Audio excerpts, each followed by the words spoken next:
Now, more than 1,000 Queenslanders are expected to apply for voluntary assisted dying this year after it became legal on January 1. Liz, obviously it's an uncomfortable issue, but is legal euthanasia a good idea, do you think?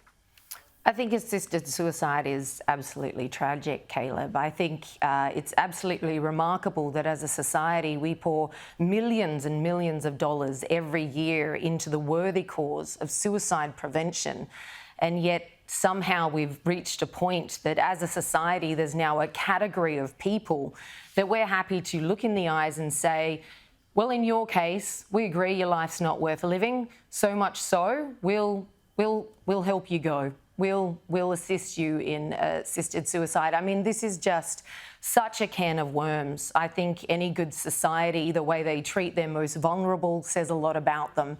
And when we talk about people who are now eligible for assisted suicide, we're talking about people in the most vulnerable situation they will ever be in their entire lives. These are sick, these are sometimes elderly as well as ill people. And I think it's really sad that we as a society aren't gathering around them and saying, we're going to make every minute of your life worthwhile until you reach a natural death. It opens a can of worms also with regards to elder abuse. I could make a grown man cry if I read out the submissions that I've written for different members of parliament with regard to elder abuse, and it's something that we don't talk about enough. One of the biggest fears in the Western world is to be a burden to your friends and family. And it's at this vulnerable time in people's lives where we need to say, no, you're not a burden.